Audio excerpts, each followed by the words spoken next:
Hello and welcome to episode 122 of Question and Answer. I am your host, as usual, pannobhasa. And we've got much fewer questions than usual this time, so this won't be a 3-hour long one probably, unless I just really start digressing wildly. And I cannot promise that won't happen. But it looks like maybe I have finally answered most of the questions of people that watch these videos. They've just run out of questions. Or it could be that many of my viewers are now hibernating because of the wintry weather. Or it could be that I just chase people away from this Q&A series by my feeble attempts at doing a live stream last weekend. You know, they just sit there for the first 10 minutes and I'm still haven't quite figured out what's going on yet. So they go, well, I'm not going to do that anymore. But it turns out that YouTube did kindly offer the option of like editing the video after I did the live stream. So I was just going to cut off the first 10 minutes where I'm like trying to figure out whether it's working or not. And, then I did that, and then it turns out that, you know, all the views and the comments and everything don't just, you know, they stay with the unedited version. Then you've got two versions, so then I just deleted it. So I'm going to commence to answering questions here after I open my beverage. So we open the beverage, and then for the sake of showing what a sophisticated person I am, I insert the paper umbrella like thus, and then take it back out again, because it's just for show. Take a sip of said beverage, and I will commence to answering questions. And I hope the people that don't like watching the really long videos will appreciate that this one probably isn't going to be all that long. So the first question is from Hui Cheer, and I don't know how to pronounce his name. I don't know if anyone really knows how to pronounce his name. And Hui Cheer says, I heard about dry jhana, meaning people who reach nibbana without achieving jhana or meditation. They reach nibbana purely from insight and realization of anatta. What are your thoughts on this matter?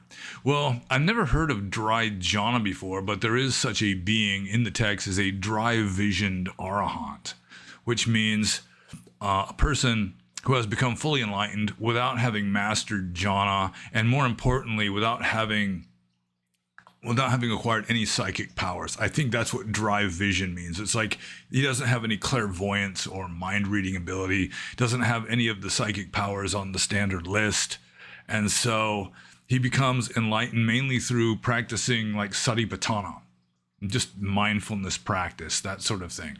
And it is possible. Some people have different thresholds of enlightenment, so to speak. Some people might have to get all the way to fourth jhana before they reach the jumping off point, so to speak. Other people, I mean, they may not even have to get jhana at all. They may just, be very mindful, and then somehow the necessary click or whatever it is that causes enlightenment to occur happens without them having gotten any psychic powers, without them getting into any really subtle, sophisticated meditative states. So, yeah, it is in the text. It is sort of an option, so to speak. And they are mentioned in the suttas, dry-visioned arahants. So, that is one reason why, like the Mahasi method, will argue that you don't have to attain jhana, that you're probably better off not attaining jhana or not practicing, trying to get jhana, that sort of thing. But it's not one size fits all. Some people will need more advanced or more subtle states of consciousness before they can see through the veil, penetrate the veil, so to speak, and become enlightened. So, yeah, I mean, it's not the sort of thing that you would say, well, everybody should just become dry-visioned, because getting psychic powers, it can lead you astray and you can abuse your powers and get into, get into ethical troubles and make bad karma for yourself, that sort of thing, or just get stuck in the stuff you can do with your psychic powers, get stuck in jhana and then stop making progress. Those kind of arguments are used, especially by teachers of the Mahasi method. But really, the Buddha would not have taught jhana or like subtle meditative states for no reason. You know, if it wasn't a good idea, the Buddha probably wouldn't have taught it. So, I mean, if you can become enlightened without having mastered jhana or acquired any psychic powers, then, I mean, to be enlightened really is the most important thing. It's much more important than becoming clairvoyant or whatever. But it's not one size fits all. There's all sorts of people, all kinds of dispositions and characters and so forth. And so the Buddha didn't just teach one way to everybody. And so that's one reason why it is good to have a teacher, especially a wise teacher who knows more than one method, because then he can get to know you and get some insight into what might work best for you. And if something doesn't work, he can switch to, you know, trying something else with you, that kind of thing. So don't just settle on the first method you come across and just grind away at that, even if you stop making progress at it, that sort of thing. And so I think I answered that question. I'm just going to move on to the next question. This is from Quasator. And Quasator says, do beings in the formless realms consist only of mind, or do they have astral bodies with which to see? And it is my understanding that they do not have even an astral body. They are just pure mind, and consequently they have no sense organs. And so that's why, according to the legend, after the Buddha became enlightened, he thought, well, who should I teach first? You know, who should I share this new discovery or rediscovery with? And first he was thinking of his two first teachers that taught him jhana, taught him samatha meditation. And then he realized that because they attained these high jhanas, they had attained super high formless heaven realms. And so they couldn't hear him teach anything because they didn't have ears. They did not have any sense organs. And it's just, it causes you to wonder, I mean, what kind of existence would they have? The lifespan in these formless realms is just like on the realm of eons. And they can't really do anything. They can think thoughts, presumably. But for the most part, they're just abiding in this state of bliss, which, if it doesn't change at all, it seems like those eons are going to go either super fast or super, super slow, and they're just going to start getting bored if it goes slow, because there's just nothing going on. So, yeah, in the beings in the formless realms, yeah, they consist only of mind. And they don't even have like dream bodies. They might have some kind of imagination, but it may be, I mean, I'm no authority on these formless realms. And personally, I think the formless realms are a kind of anachronism, which I've mentioned before, and I'll probably mention again over the course of this Q&A, that these formless realms were probably early pre-orthodox attempts at explaining enlightenment. At least some of them were. And then when they kind of fell out of favor, it's just kind of, you know, they got wound up on the cutting room floor, so to speak. They then, you know, they were too well known to completely ignore them. So they say, well, some people thought that this was enlightenment, but really it's this very advanced meditative state, which corresponds to this very advanced heaven realm. But I don't think the Buddha was really teaching this stuff. Like the historical Gautama Buddha, I doubt that he was teaching these formless realms. And some of the realms, the heaven realms that are on the standard list of the 31 planes of existence, I mean, you have to wonder. It's really, I'm capable of critical thought. I am relatively skeptical. And so I kind of doubt the existence of some of these heaven realms, like the perceptionless Brahmas, where they've got a body but no mind, essentially. They would have what in Abhidhamma would be called like Bhavanga Chitta, just like this holding pattern of consciousness with nothing going on. You know, they're essentially unconscious, and they're just like statues in this heaven realm. And again, they live for eons. So, I mean, what is the point? I mean, they couldn't even burn off their karma because they're not doing anything. It's just somebody came up with the idea. Somebody else thought it was a good idea to include on the list. And so it got included on this list. And I really don't think the Buddha taught it. So I answered that one in kind of a cynical manner. So I'm just going to move on to the next question. This is from Siovaksh and Sipad Zidana. And he says, do you think babies and women are happier than men? Is it over for the male race? No, I don't think that babies and women are happier than men. I mean, apparently Siovaksh and Sipad Zidana has not been around very many babies. Because as Charles Darwin points out, I mean, the first expression of the emotions expressed by babies is screaming. That is like their sole means of communication for their first few weeks of life, practically. So, I mean, babies are born screaming. They're not particularly happy. But the way I look at things, I've got what I've referred to before as, it's the principle of subjective equilibrium, which means that positive and negative is going to balance out. It may be that one person seems happier than another person, like objectively, but subjectively, it's you just get used to whatever you are at. Like your standard status quo state just is sort of zeroed out. You know, it's just neutral. So some people might go around with a smile on their face most of the time. Other people might go around with a frown on their face most of the time. But both of those have just been zeroed out. That's just their neutral state. They don't really see it as positive or negative. That's just the way things are.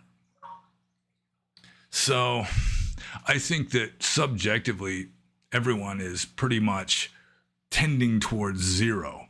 That some people might have lots more happiness and lots more unhappiness. And some people have like this twisted kind of happiness or unhappiness, like they'll take pleasure in their misery.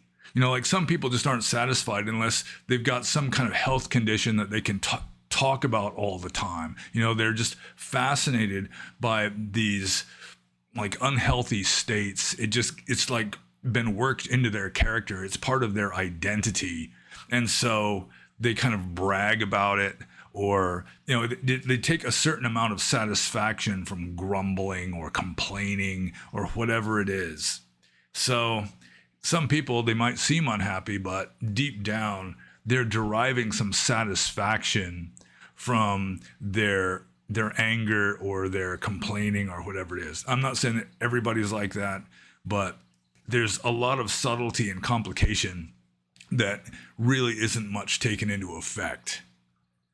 And also, I mean, if you've seen the studies, you know, every once in a while, if you read social media, look at social media, you might see a graph on how the happiness of women has begun plummeting ever since women's liberation, so to speak. So, yeah, I don't think that babies and women are happier than men. In fact, Eckhart Tolle says women identify with their pain body. I mean, how happy are you going to be when you identify with a pain body?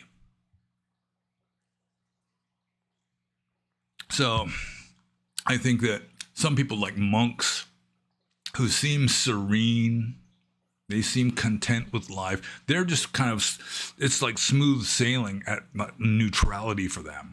Whereas some people that have a lot of fun, like I did when I was like a feral teenager, it's just a roller coaster ride, ecstasy, misery, ecstasy, misery. But it all balances out to zero. You really can't have like heads without tails.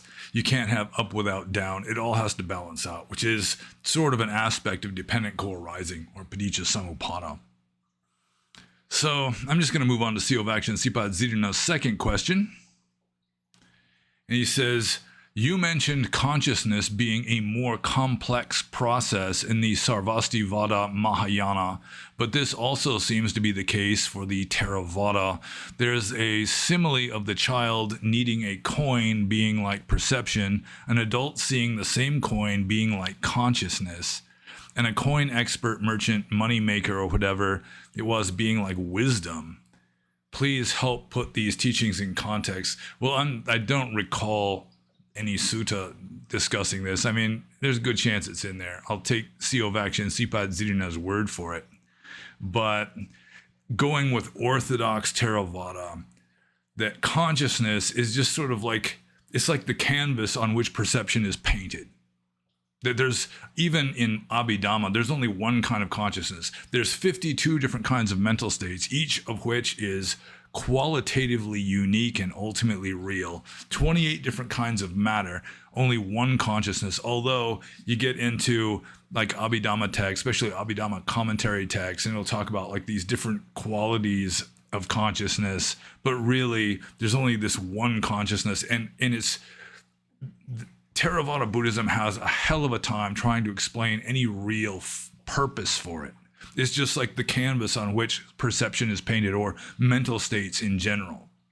So, like I've been saying, consciousness is like water, and mental states are like the waves, and it's all water.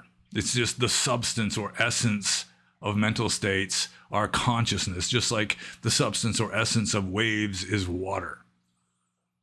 It's just two different levels of reality. So it could be that there's some anomalous suttas. There are lots of anomalous suttas that the commentaries have to kind of stretch and twist in order to force fit it into orthodoxy. But it's mainly Mahayana, and I think possibly Sarvastivada also, that had a different, it's like a perceptual kind of definition for consciousness, or for vijnana, I should say, vijnana in Sanskrit, or mispronounced Sanskrit anyhow. So, I mean, it would seem to fit the etymology better. The V in vijnana or vijnana means like separateness or apartness. So it would seem to be a kind of discrimination. And I do think that some schools of Buddhism have vijnana not as this sort of qualityless, unified essence of mind, but rather as some kind of discriminative phenomenon. But that's really not what Theravada teaches. And I mean, there might be some outlier kind of sutta. I mean, you can find suttas that can justify or like adopt all kinds of different points of view that are not necessarily orthodox. So, yeah, I'm not exactly sure what Siovakshi, I mean, Siovakshi and Sipadzina, he likes kind of niggling. You know, he likes trying to find exceptions. Like, you said this, but then there's this over here kind of stuff. And some people on the Discord server kind of get impatient with him because of this, including me occasionally. But if you look at Abhidhamma, which is just the gold standard for orthodoxy in Theravada Buddhism, there's one consciousness, one kind, 52 different kinds of mental states, only one consciousness.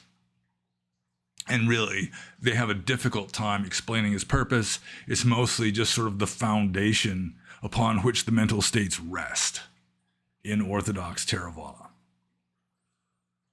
So, or it's sort of like the ground to the figure of the perception or whatever. So I'm just going to move on to Siovakshi and Sipad Zirina's next question, which is a very long one. And he says, you mentioned before that perception keeps us from experiencing ultimate reality, but in Anguttara 10-9 it says, and then he's got this quote from a sutta from the Anguttara Nikaya, but how, Lord, could a monk have an attainment of concentration such that he would neither be percipient of earth with regard to earth, nor of the next world with regard to the next world, and yet he would still be percipient? And then the Buddha says, there is the case, Ananda, where the monk would be percipient in this way. This is peace, this is exquisite, the resolution of all fabrications, the relinquishment of all acquisitions, the ending of craving, dispassion, cessation, unbinding. It's in this way that a monk could have an attainment of concentration such that he would neither be percipient of earth with regard to earth, or of water with regard to water, nor of fire, wind, the dimension of the infinitude of space, the dimension of the infinitude of consciousness, the dimension of nothingness, the dimension of neither perception nor non-perception, this world, nor of the next world with regard to the next world, and yet he would still be percipient. And then also in Anguttara Nikaya 10.7, it says, once, friend Ananda, when I was staying right here in Sawati in the blind man's grove, I reached concentration in such a way that I was neither percipient of earth with regard to earth, nor of the next world with regard to the next world, and yet I was still percipient. But what, friend Sariputta, were you percipient of at that time? Also, this is Sariputta saying this instead of the Buddha. So somebody asks Sariputta, what were you percipient of at the time? And then Sariputta says, the cessation of becoming, unbinding. The cessation of becoming, unbinding. One perception arose in me, friend Ananda, as another perception ceased. Just as in a blazing wood chip fire, one flame arises as another flame ceases, even so the cessation of becoming, unbinding. The cessation of becoming, unbinding. One perception arose in me as another one ceased. I was percipient at that time of the cessation of becoming, unbinding. Based on these, it seems, this is back to Siovax and Sipad Zidana here. He says, based on these, it seems you still have perception while in the Nibbana Samadhi. Thoughts? Well, he's got two excerpts here. The first one, as I was already saying, is referring to the four formless realms, which I consider to be an anachronism and an indication of a later text. And the second one isn't even attributed to the Buddha, which is also, it's no guarantee that it's a later text, but the odds are a bit higher that it's a later text, because it may be that whoever cooked up the sutta was conscientious enough not to stick it into the mouth of Gautama Buddha himself, but to stick it into one of his subordinates, so to speak. But anyone who knows how perception works should know that you cannot really be aware of enlightenment through perception. There could be perception still going on. It's just that that's not where you are centered. It's like a fully enlightened being. It's getting into the paradoxical realm. It reminds me of that one Zen-like verse in the Kalahavivada Sutta, where it's saying, the enlightened monk, presumably, has no perception of perception. He has no perception of non-perception. He is not without perception, and he has no perception of void. So it's like a paradoxical state. There's still going to be like a semblance of perception. It's just that when you're at the level of water instead of waves, the waves become irrelevant. So when you're at the level of consciousness instead of mental states, the mental states become irrelevant. So, they can still be there. It's just that that's not what you're attending to, really. That's just nature taking its course. And it does seem that at least one of these, I think both of these excerpts are translated by Venerable Tanisaro, who, for whatever reason, translates Nibbana as unbinding. I don't think it's a very good translation, but he's as obstinate as I am, I guess, and just insists on interpreting Nibbana as unbinding. So, apparently, Sariputta, according to this second excerpt, he's alternating between two perceptions: the cessation of becoming, unbinding; the cessation of perception, unbinding. Oh, the cessation of becoming, I should say, unbinding, or Nibbana. But the perception Nibbana is radically, infinitely different than the reality of Nibbana itself. Anybody who knows how perception works, even scientists, scientism agrees that a perception of a thing is different from the thing itself. And you can't really perceive the thing as it really is. Even some materialistic scientist can tell you that colors don't exist out there. It's just like a mental image. It's like mental symbols interpreting different frequencies of electromagnetic radiation. Sound also. It's just the mind turning into some sort of symbol that can be dealt with, just like certain vibrations in the atmosphere. So, I mean, you can find suttas that say damn near anything, but assuming that there is perception going on in a mind that is like experiencing nibbana, if that even means anything, then it's just going to be like I was saying before, where the mental states may still be functioning. It's just that is not really, it just becomes irrelevant. That is not the point at all. If you are experiencing the Kantian thing in itself of consciousness, then, there's either going to be no mental states at all going on, or those mental states will be going on, but they're just going to be completely irrelevant. But I do think that ancient Indian philosophers were kind of like ancient Greek philosophers that were just too much stuck in their head trying to rationalize everything, systematize everything. I don't think that the Buddha was teaching that, but that was definitely the fashion in the few hundred years after the time of the Buddha. So I'm just going to move on to the next question. This is from Xenothoid. And Xenothoid says, in a previous Q&A, you mentioned that there may be real evidence for the historical Kassapa Buddha. Can you elaborate on this? Well, I do not recall saying that there may be real evidence for the historical Kassapa Buddha. There may be things that I said that could be interpreted that way. For example, in the Shwedagon Pagoda, underneath the Shwedagon Pagoda in Rangoon, Burma, or Yangon, Myanmar, that supposedly a relic of Kassapa Buddha is under the pagoda.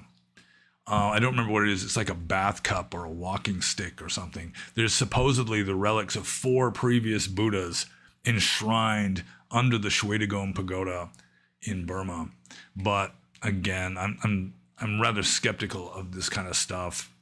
It may be that Kassapa Buddha, which was the Buddha immediately prior to, like the predecessor of our Buddha, Gautama Buddha. The next Buddha before Gautama Buddha was Kassapa Buddha. And ironically, it may be that the new director of the FBI under President Trump, incoming President Trump, is going to be named Kashyapa, which is the Sanskrit of Kassapa. Kash Patel. But I digress. So I don't think there is any, I don't know how you could have any real firm evidence of a Buddha that existed a zillion gajillion years ago. Well, let's just say millions of years ago. It may be, though, that there was some shadowy kind of tradition of some enlightened being named Kashyapa or Kassapa that was sort of retroactively given the status of the previous Buddha. Like in Jainism, there's the Jain equivalent of a Buddha is a Tirthankara.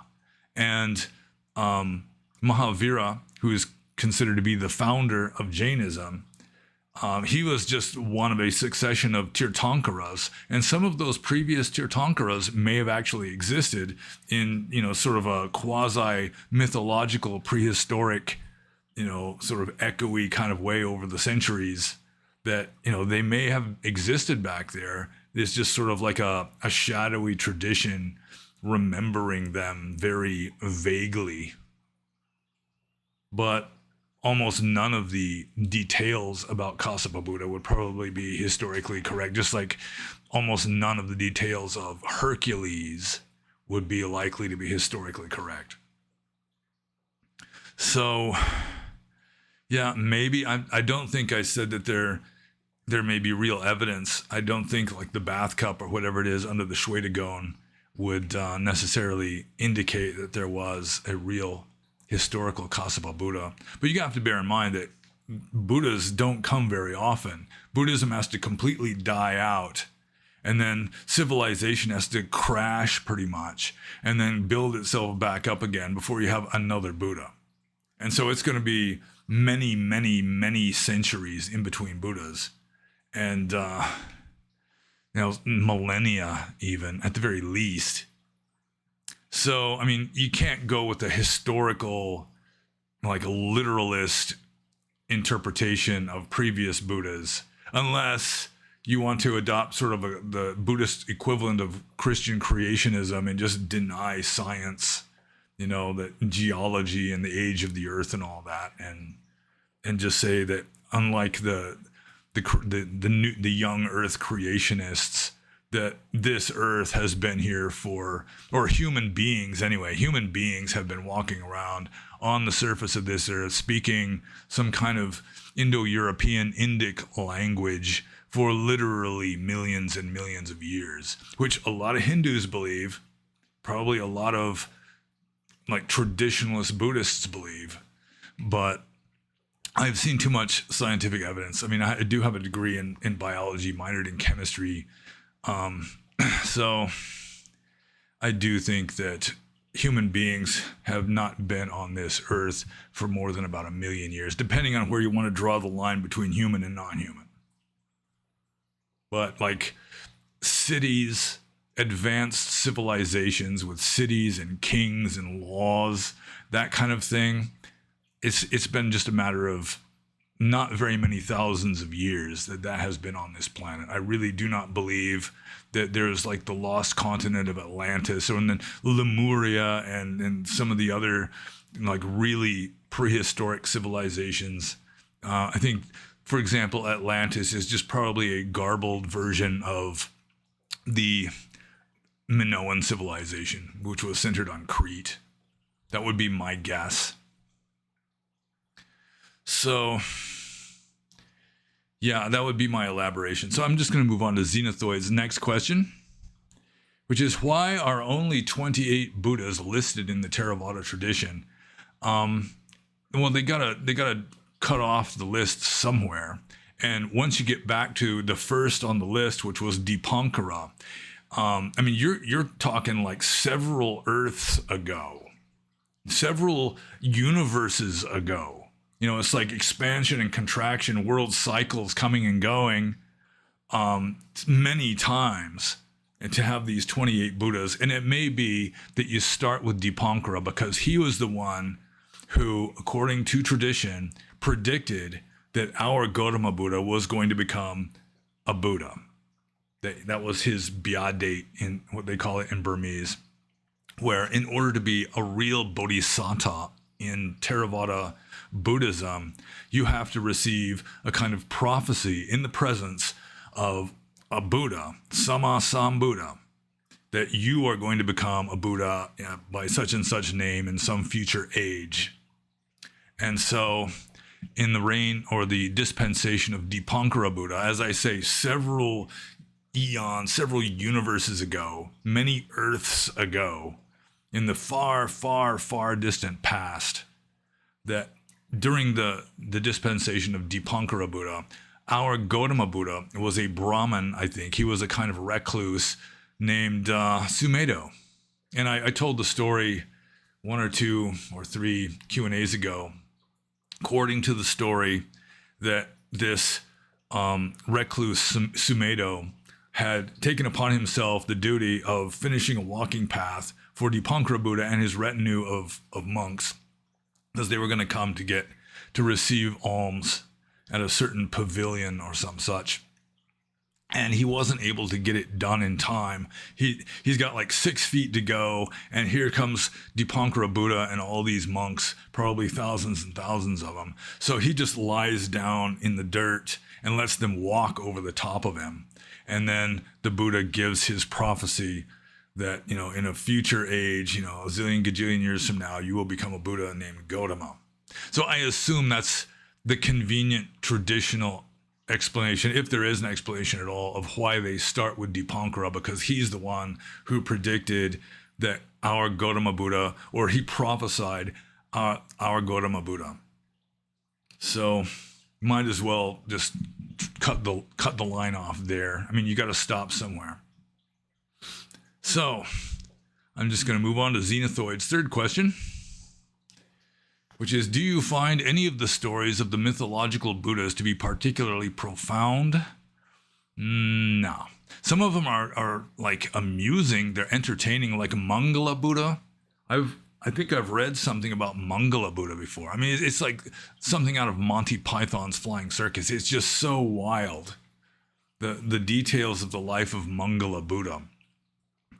But all the stories of the mythological Buddhas of the past are based on Gautama Buddha.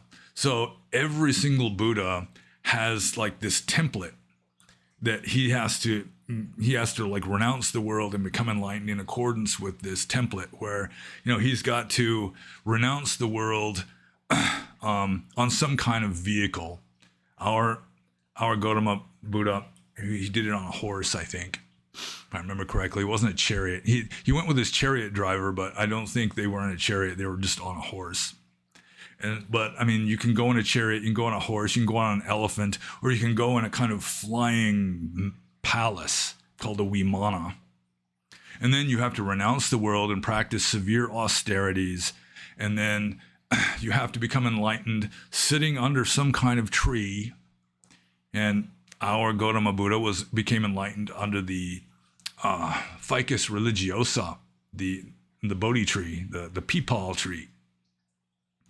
And there's a few other things. You know, you have to have a woman offering milk rice on the eve of enlightenment and all this. So, I mean, there's not a whole lot of diversification in the stories of these Buddhas, other than just how tall they were, their lifespan, you know, how long they did the austerities. You know, it's like what kind of tree they sat under, this sort of thing. And there's not a lot of profound philosophy to be found, like in the Buddha Wamsa, which discusses this sort of thing. It's mostly just devotionalistic mythology, and it's really not even intended to contain much profound philosophy. It's just stuff for people to believe in, mainly. So I'm just going to move on to the next question. And this is from Philalethes. And Philalethes, first of all, one of his questions is extraordinarily long, and it's also a compound question, so that if I were a stickler, I would say that he's actually asked 4 questions. But considering that there weren't a whole lot of questions asked this time, I'll just accept it. I'll let it slide. His second extremely long question is like a compound question, but he will not be severely punished this time. So anyways, Philalethes' first question is the Dhamma subject to anicca?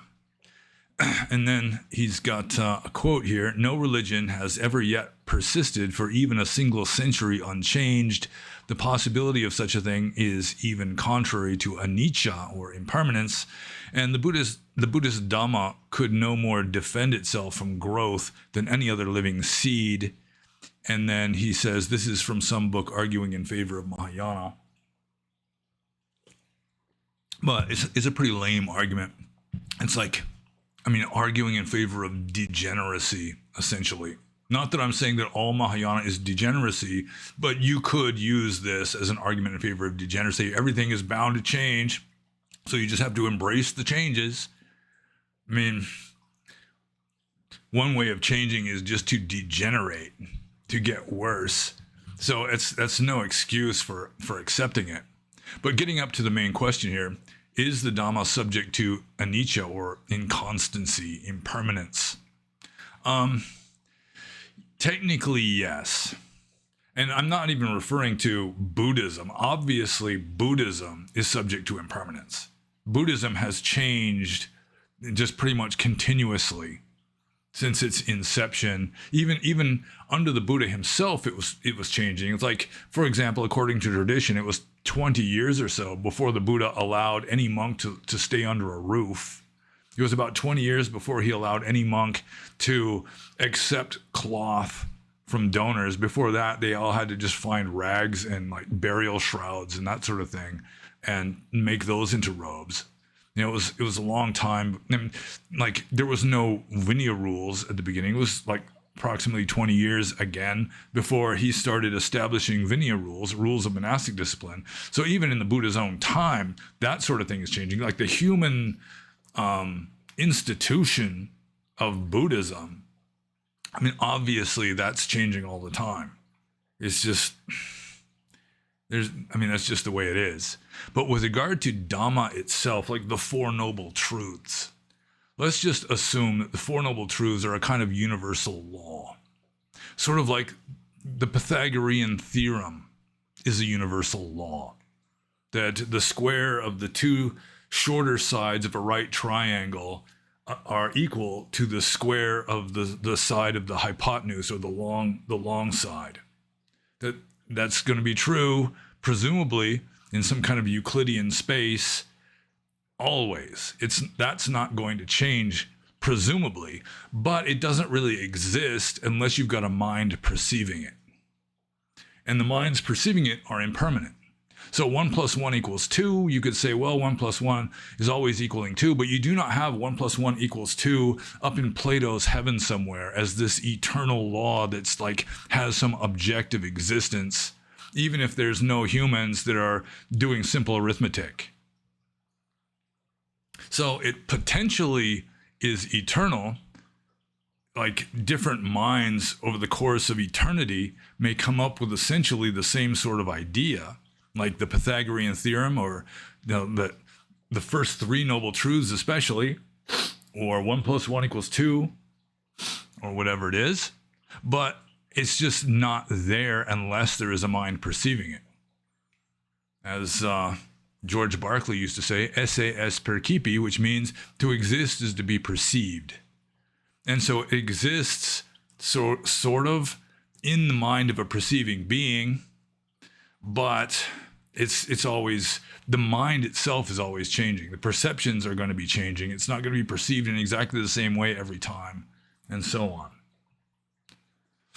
So technically, yes, the Dhamma is subject to impermanence, both in the human institutional anthropological sense, the sociological sense, and also even in the sense of like universal laws, because the universal laws just don't exist unless somebody is perceiving them. It's not like they're in Plato's heaven just waiting to be perceived or waiting to manifest in some more or less human kind of world.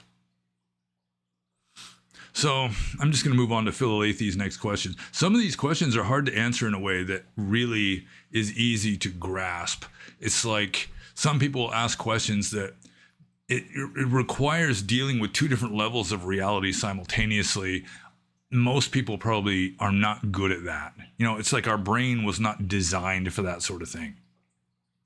So some people are just kind of locked into just this one point of view that tries to be comprehensive and include other angles and so forth, but it might just be sort of two-dimensional, when really no amount of two-dimensional thinking is going to help you to understand what is three-dimensional.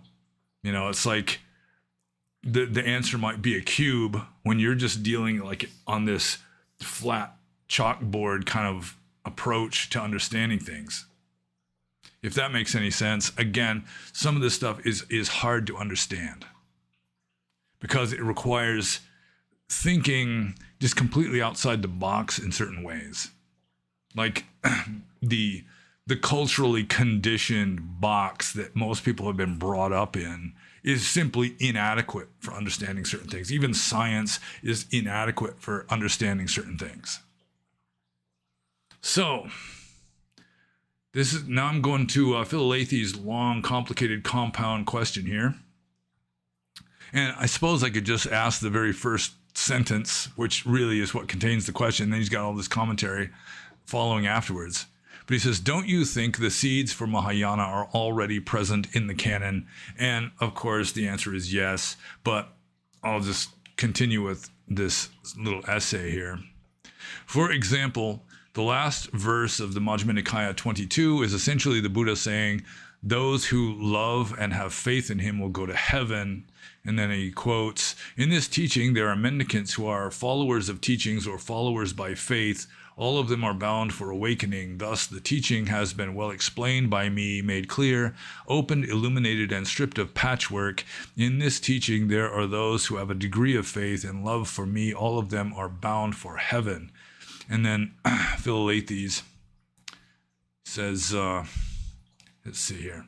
Also in Udana 8.3, sounds straight out of the Vedas or the Bhagavad Gita in its talk of the formless uncreated. In this, the famous passage here from Udana 8.3, there is, O bhikkhus, an unborn, unoriginated, uncreated, unformed, where there not, O bhikkhus, this unborn, unoriginated, uncreated, unformed, there would be no escape from the world of the born, originated, created, formed. And then Philalethes continues, in another place, answering the question, what kind of being is a Buddha? Gautama says that he is neither a Deva, nor a Gandharva, nor a Yakha, nor a man, but is a Buddha, which sounds as if a Buddha must not be regarded as an ordinary man, and clearly to be seen here is an opening for the later Mahayana doctrine of the body of transformation. So I assume that would be the Sambhogakaya. There is also the three jewels saying which leads to the development of the term Buddha, originally just an epithet for enlightened one, to mean something positive and cosmic, and that must be followed by the development of the mystery of Nibbana. In a positive sense, all this is hinting to me that the Mahayana doctrine is already present in the oldest texts, irrespective of whether it is considered a natural progression or degeneration. Okay, so then the compound sub-question comes after that. So, I mean, we'll just go back right up, scroll way up here to the top here. And the main question is, don't you think the seeds for Mahayana are already present in the canon? And for the most part, most aspects of Mahayana, yes. And it comes from Buddhism began as a system of renunciation. That most of the Buddha's first converts were already renunciants. You know, celibate renunciants living in forests. And then he was a good teacher, so they went to him and he started the ball rolling, started the wheel turning, I should say. And his system became more and more popular until more and more kind of normies started joining, not only as lay supporters, but even monks who really did not have any profound spirituality to them. They were more like philosophical or devotional. You know, they wanted to worship the Buddha or whatever. And so Buddhism started moving more towards devotionalism and glorification of the Buddha.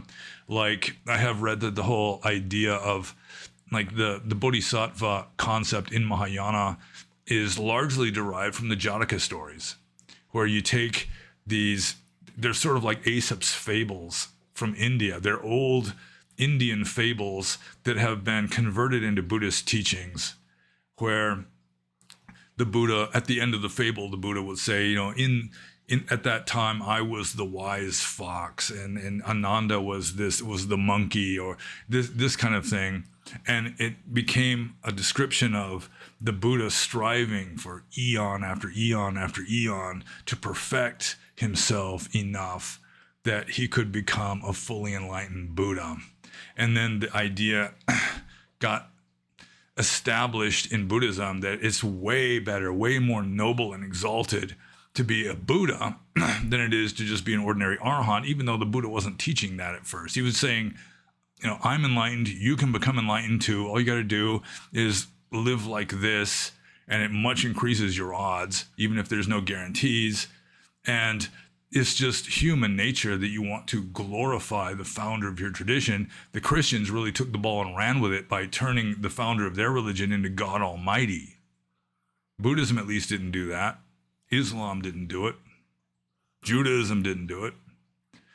Hinduism kind of did sometimes, like Krishna, for example. But yeah, with regard to the bodhisattva concept, there was a bodhisattva concept in Theravada that I've discussed a number of times in previous Q&A videos.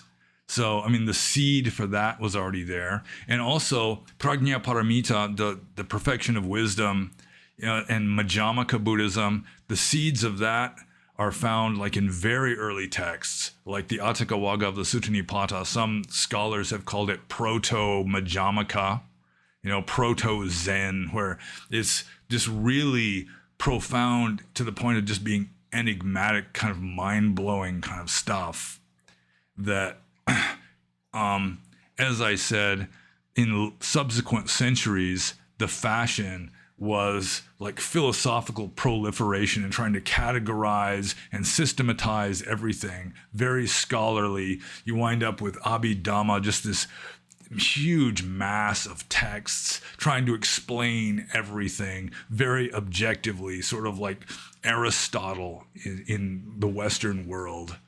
And so some Mahayana was a kind of reform movement trying to get away from all this Abhidhamma, highly intellectual gobbledygook, and get right back to the original spirit, where you're not going to understand it by thinking about it. You're not going to understand reality intellectually. So that was actually a good thing in Mahayana, like Prajna Paramita and Madhyamaka after that, where it was really an attempt at a reform movement. The glorification of the Buddha, turning him into a cosmic deity and so forth, was, it was more in accordance with a lot of human nature. So Buddhism became more accessible to more people that way. But technically, I consider it to be a kind of degeneration of Buddhism, not an entirely bad degeneration. At least it made Buddhism more accessible to people in general instead of just to hardcore ascetic renunciants living in forests. But the one main kind of teaching of Mahayana that I'm unaware of any seeds found in the oldest text would be Pure Land, where it's saying, not only do you not try to become enlightened in this very life, but you just kind of leave behind the historical Buddha and start praying to some mythological Buddha living kind of on the outskirts of samsara, kind of not even really in samsara anymore, it just stands early Buddhist philosophy on its head. So I think some aspects of Mahayana, like the perfection of wisdom and Madhyamaka, was a kind of reform movement trying to actually improve, or trying to get away from all this intellectual stuff and get back to the original spirit, which was not a bad thing in my opinion. Some of it was like the devotional stuff, like, the bodhisattva concept, turning the Buddha into this cosmic deity and all that. The roots were in that because it's just human nature that you want to glorify your teacher. And then they just kept glorifying and glorifying until it was just, the difference between that and the original teachings was vast. And then you have like Pure Land, which is even farther away from the original teachings, in my opinion. So much so that I'm unaware of what the actual seeds of Pure Land Buddhism would be in like the suttas, the Pali texts. I don't know what that would be. That could be just something without seeds in the earliest texts. So I'm just going to scroll down to the second part of this compound question, where Philalethes says, I am curious also what you think of this quote by early Buddhist scholar Ananda Kumaraswamy. So the quote is, the development of the Mahayana is in fact the overflowing of Buddhism from the limits of the order into the life of the world, into whatever devious channels Buddhism may have ultimately descended. Are we to say that that identification with the life of the world, with all its consequences in ethic and aesthetic, was a misfortune? Few who are acquainted with the history of Asiatic culture would maintain any such thesis. So what do I think of this? Yeah, I can kind of relate to that. Pure Land Buddhism, at least they still have like ethics, like standard Buddhist ethics. At least they preserve that much. I do think that Mahayana Buddhism has moved kind of in the direction of Hinduism, where it's just this broad spectrum, everything from the, like the ridiculous to the sublime.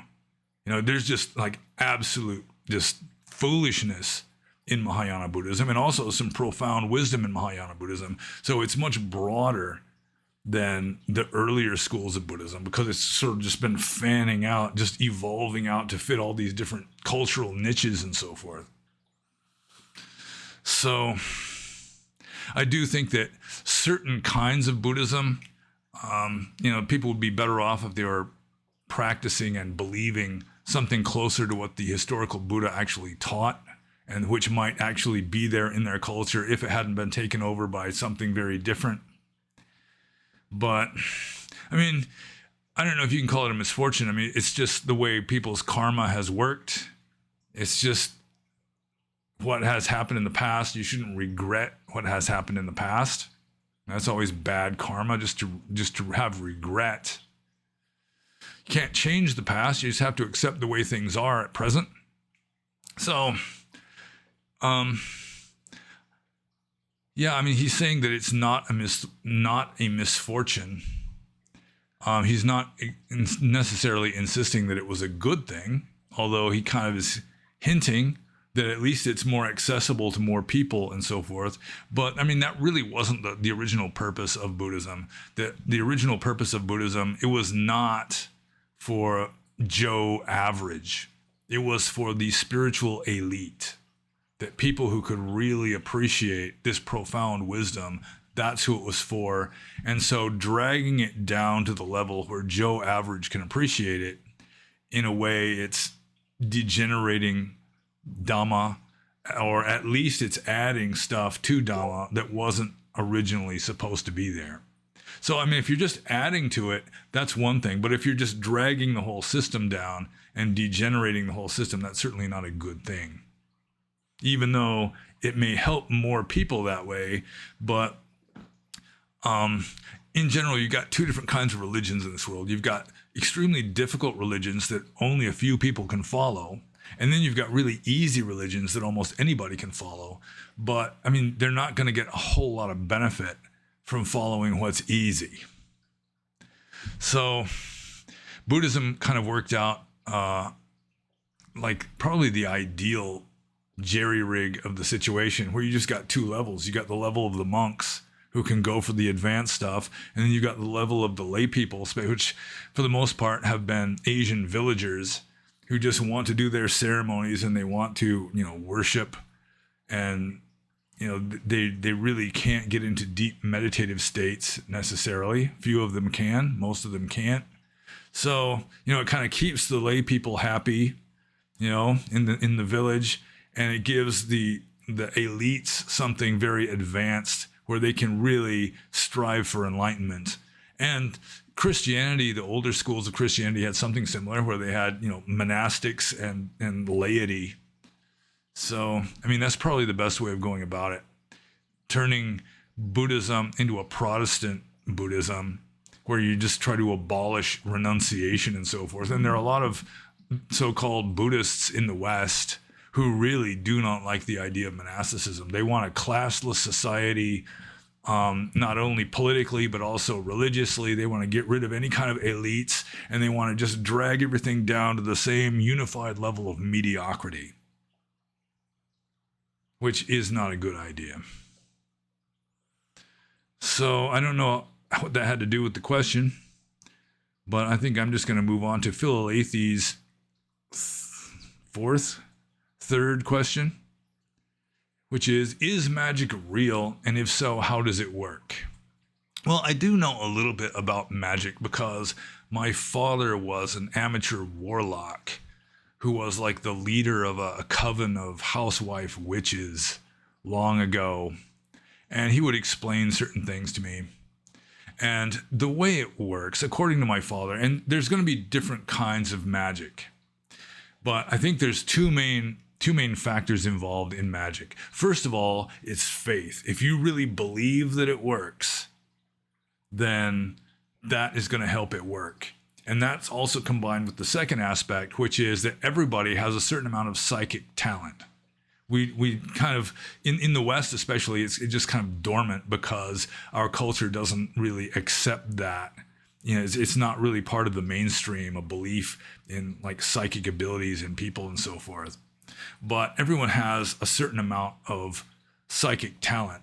And if you get like a coven of witches together who they're sort of unifying their mind, they're like doing these kind of dances where they're all kind of moving in unison and they're chanting the same incantations so that their mind is all channeled, sort of unified. Their mind is all working on the same thing. And then when they direct that towards some spell or whatever, you've got, the little spark of psychic talent, and some of them will have more of a spark than others, all kind of combined together, which then magnifies this psychic ability, which then makes the possibility of effects much greater. And then, of course, you've got all these minds also like participating in the first aspect, which is just faith or just firm belief. The faith of a grain of mustard seed can move mountains, so that you've got enough people believing in this. Preferably also, if you're going to cast a spell on somebody, you want them to believe that it's going to work too, because that's half the battle right there. So, I mean, that's how my father explained it. It's just sort of like the latent psychic ability of the average person, which is going to be stronger in some people than in others. And then when you get people together into like a coven, for example, it just sort of combines, you use techniques to get everyone thinking in the same direction, directing their mind towards the same goal. And then it increases the odds of that. And it kind of reminds me of something that my father told me that his father had done a number of times, where you take a little square of like thin, stiff paper, like onion skin typing paper, which I don't know if that exists anymore. I assume that like a square from a magazine, like with thin, glossy, like stiff kind of pages, you fold that into a pyramid. So I think you'd fold it diagonally in half, and then you'd fold it the other diagonal in half, and then you fold it crossways in half until you make this thing that looks like a pyramid. And then you can take a cork or maybe a candle, and you stick a needle like point end up into that cork or into that candle. It helps. You can light the needle to heat it up so that it'll stick into the wax of the candle easier. And then you balance that pyramid on the tip of this needle. And then you get a bunch of people all sitting there looking at that pyramid, trying to get it to spin. And according to my father, his father, who was an ordained Baptist minister, he would, get, all the family together, and they'd be spinning the pyramid one way, and then they'd say, okay, now let's try and spin it the other way, just, in case there was like a draft in the room causing it to spin one way. They could stop it and spin it the other way, and so forth.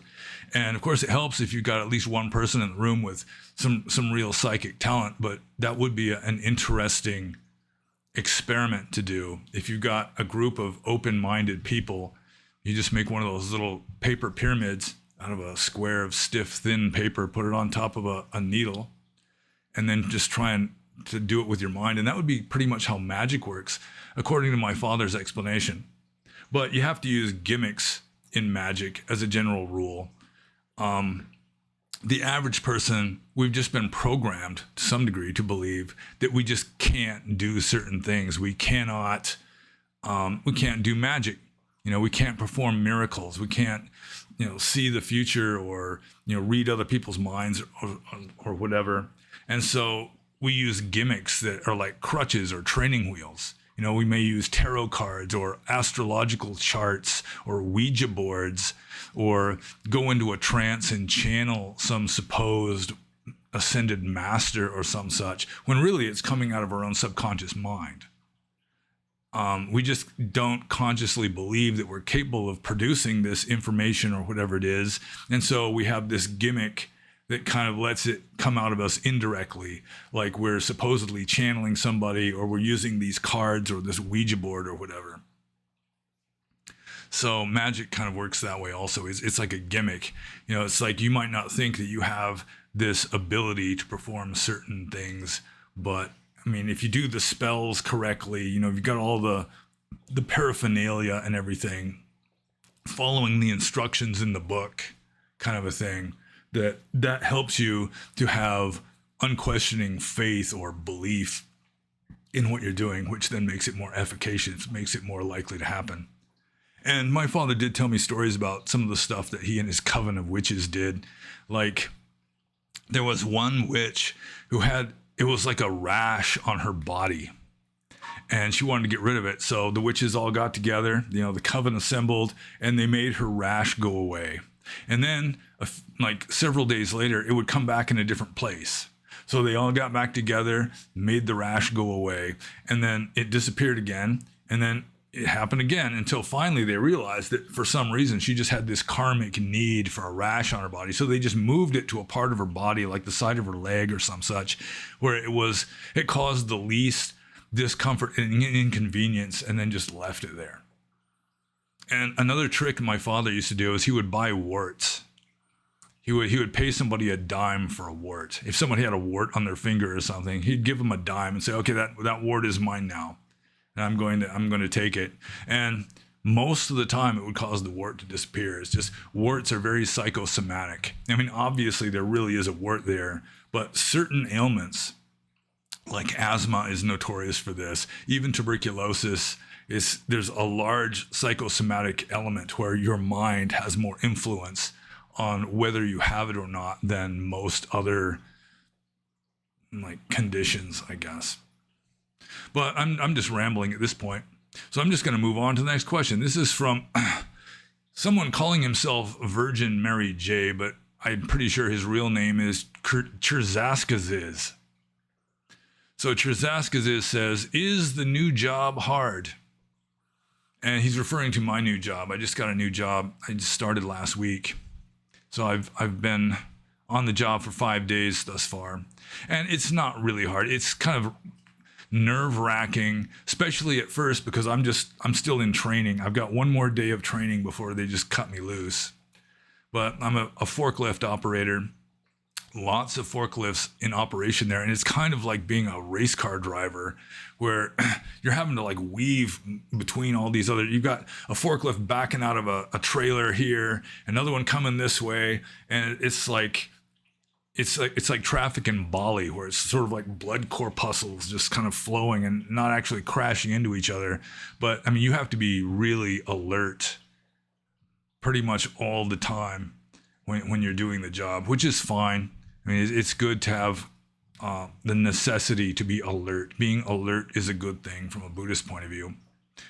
So it's a little bit nerve-wracking, but it's not anything really extremely difficult. The real challenge I might have is speed, because I've never liked being in a hurry. I've never been really good at rushing. And some of these young guys on these forklifts, they're just, I mean, I don't know why they're even allowed to, they're just like banging and smashing and just doing all kinds of just high speed maneuvers on a forklift, which I'm sure OSHA would disapprove. But I mean, I hope that's not required of me, because I don't know if I could really bring myself to being a reckless forklift driver. So anyways, I'm just going to move on to Virgin Mary J's next question here. I mean, Cherzaska's is his second question here. If Buddha didn't speak Pali, but a similar but yet different language, why people want to know what the best Pali translator is? Because the Theravada Buddhist texts are composed in Pali. So the Buddha himself may not have spoken Pali. He spoke a language that was similar to Pali. Probably they'd be mutually intelligible, not so different. But we don't know exactly what that language was, because the language that has come down to us is Pali, which is sort of a modified language, sort of an artificial language. I've read that it was intended to be a kind of lingua franca for various monks in different parts of India, that it would be mutually intelligible. They could still communicate in this language. And that was the language that the texts were finally composed in, like written down. When they were finally written down, they were written down in Theravada Buddhism in the Pali language. So, I mean, if you want to know what the Buddhist text, the Theravada Buddhist texts say, then you have to know Pali, even if the Buddha himself didn't teach or speak Pali. Just like, I mean, Jesus of Nazareth didn't speak New Testament Greek, probably, but the New Testament is composed in New Testament Greek. So, I mean, if you want to know the original teachings as close as you can of the New Testament, like what the New Testament actually says, then it helps you to know New Testament Greek.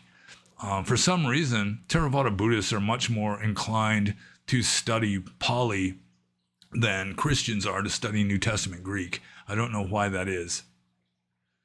But, I mean, the long and the short of it is that the Pali texts are composed in Pali. The Theravada Buddhist scriptures are in the Pali language, regardless of exactly what language Gautama Buddha spoke. So, I'm just going to move on to the next question. This is from Cleefy. And we've been going for a little over an hour. This is from Cleefy, as I said. And I'm going to take a sip of my beverage first.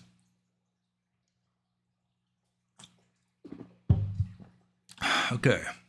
Cleefy says, I came across the works of Ivan Illich, or Ivan Illich.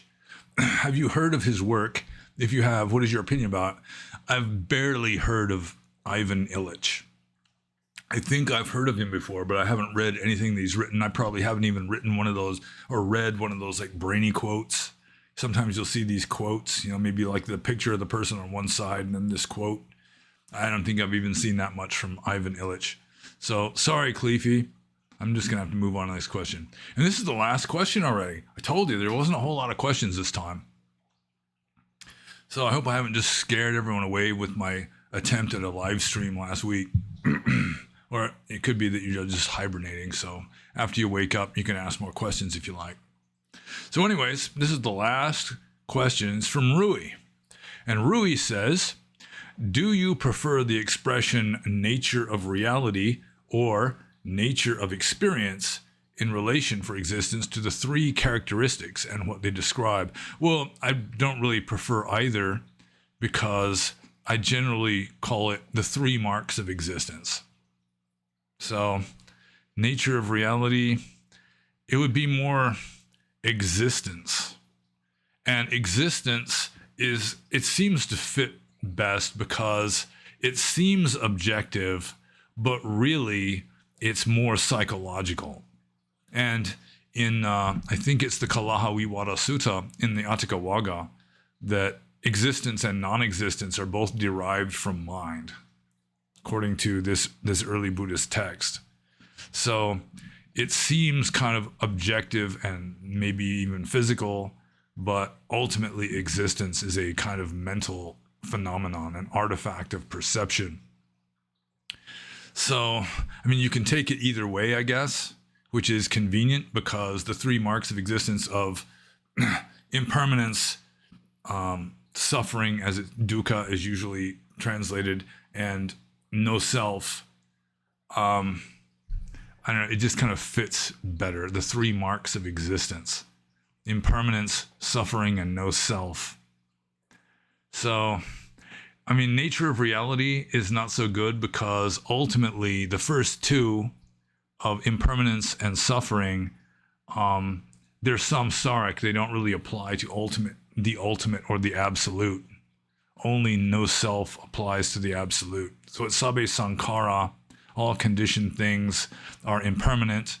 Sabbe Sankara, all conditioned things are dukkha or suffering, unease. But then it's Sabbe Dhamma, anatta, or, you know, it's anything, whether it's conditioned or not, is no self or has no self. So you need kind of a term that can apply to both samsaric phenomena and the absolute, sort of the Kantian thing as it seems and the Kantian thing in itself, which, I don't know, is the nature of reality might apply to the third one, but not to the first two. The nature of experience maybe would apply to either one, but I just go with the three marks of existence, even though it might not apply extremely well to Nibbana. Whether Nibbana, you can't say that it exists, you can't say that it doesn't exist, you can't say that it does and doesn't exist, you can't say that it neither does nor doesn't exist. So it's just, you have to deal with a certain amount of paradox when you're dealing with the absolute, which is infinite and formless. I mean, the human mind just cannot deal with it very well. And perceptions, I mean, you cannot have an infinite formless perception. And so any perception that you have of it is just going to be this arbitrary label that's really not going to resemble what you're trying to describe or refer to. But my preferred rendering for the tilakkhana, I mean, lakkhana literally means mark. The tilakkhana, the 3 marks, I mean, that might be enough. That might be a good enough rendering right there, just the 3 marks, although it's kind of vague. So I throw in 3 marks of existence. Just, you know, it's like the 3 aspects of, you know, what is, I guess. So if I had to choose between nature of reality and nature of experience, I'd guess I'd have to choose nature of experience because it seems to be a little more accurate. And that's it. I'm already done. By golly. So as I should usually say at the beginning instead of at the end, if you have any questions about anything you think I can answer, especially with regard to Theravada Buddhism, early Buddhism, to some degree Buddhism in general, although I'm not really an expert on some of the more far out kinds of Buddhism. I'm not really an expert on Vajrayana or Pure Land Buddhism or Nichiren, that kind of stuff. Burma, monasticism, meditation.